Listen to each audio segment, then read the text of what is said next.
It's March 2017. Epic Games is only a few months away from the release of their long-awaited title, a PvE base building game called Fortnite. It's been in development since 2011. However, Epic's had its eye on a different game entirely. PLAYERUNKNOW'S BATTLEGROUNDS, better known as PUBG, is a 100-player battle royale that's shaking up the FPS genre and has grabbed the attention of millions of players around the world. Epic likes what it sees, and realizes the huge untapped potential with this format, so they decide to make their own. But little did they know that for better or for worse, they were going to change the world of gaming forever.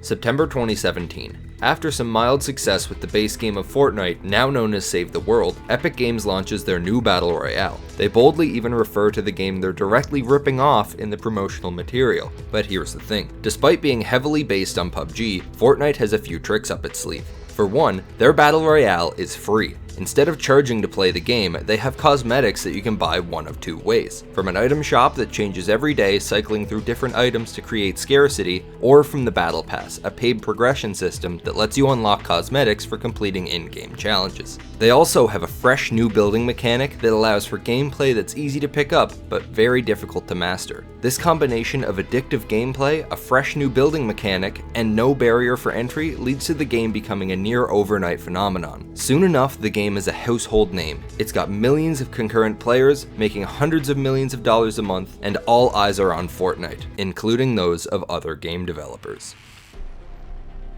As Epic once watched PUBG, every major developer watches Fortnite, hoping to capitalize on its success and get a piece of that sweet battle royale pie. There were countless contenders to Fortnite's crown, the first of a long line being Realm Royale. Realm Royale had its time in the sun, being another free battle royale, even surpassing Fortnite for a brief time, before fading into obscurity. Next up was Call of Duty, which sacrificed Black Ops 4's campaign for Blackout, their first and least successful attempt at a battle royale. Then came Respawn Games with Apex Legends, a hero-based battle royale set in the Titanfall universe. It combined the weapons of Titanfall with the hero-based gameplay of Overwatch and put it all into a battle royale, which proved to be a winning formula as it's still one of Fortnite's biggest competitors to date.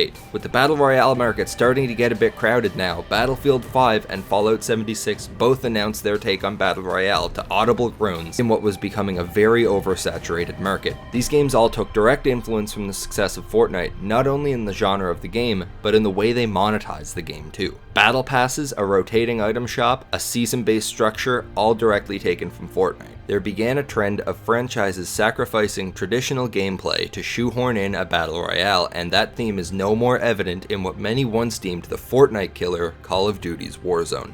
Warzone took the tried and true Call of Duty feel and slapped it into a battle royale, but unlike the half-baked Blackout a few years earlier, this one was a huge hit. This spelled trouble for Fortnite, but even worse for their own mainline titles. With everyone scrambling to put out their own battle royale, this took attention away from other aspects of the games they were trying to make. As mentioned earlier, Black Ops 4 lost its campaign in order to divert development efforts to the battle royale, Blackout. Black Ops Cold War and Call of Duty Vanguard especially suffered as they were both a buggy mess on launch and to this day are mainly played to level up weapons for Warzone and hardly anything more. Battlefield 5's Firestorm is another huge example of a game alienating its fanbase in favor of Battle Royale. Firestorm was likely the cause of a lot of the game's poor reception, although indirectly as it diverted attention away from the campaign, leaving it with a measly runtime of 2.5 hours compared to its predecessor's 6.5-hour campaign. A similar issue appeared with Fallout 76, which was outright broken at launch, but instead of fixing it, they tried to recoup costs of poor sales with their own Battle Royale. Now almost every major game dev was chasing the trend of Battle Royale, and with all these developers bailing on the tried and true formula, they needed a way to capitalize on it.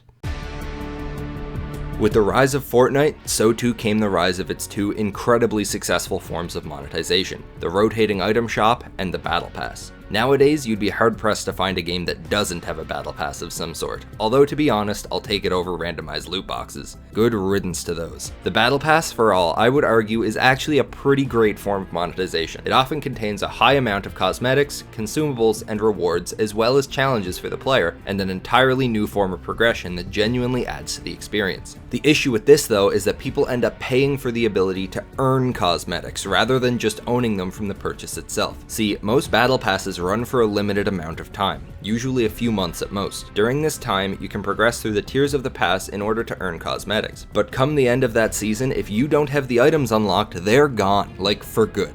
Let's say I buy the Battle Pass in Fortnite, but a week later a new Call of Duty drops. I go play that game for a few months, and when I come back to Fortnite, it's a new season. That Battle Pass I paid for, and only got 3 of the 100 items on it, is gone forever. I might as well have burnt that $10 I spent because it's gone, banished to the shadow realm known as Epic Games' pockets. The exception to this rule though, which I hope more companies follow, is Halo Infinite. Their Battle Pass is always available to be completed no matter how long after that particular season, which is a major improvement. However, Halo did manage to take up Fortnite's extremely flawed item shop. The item shop in Halo, much like Fortnite, consists of a few select cosmetic items that only remain for a limited time, creating false scarcity in order to drive sales. This false scarcity is already a bit of a problem on its own, but what's even worse are the prices for these items. It is not uncommon to pay $10, $15, or even $20 for a skin in-game. A skin, remind you, that does literally nothing other than look cool. Granted, it is better than a pay-to-win system, but in a world where the average AAA title costs $60,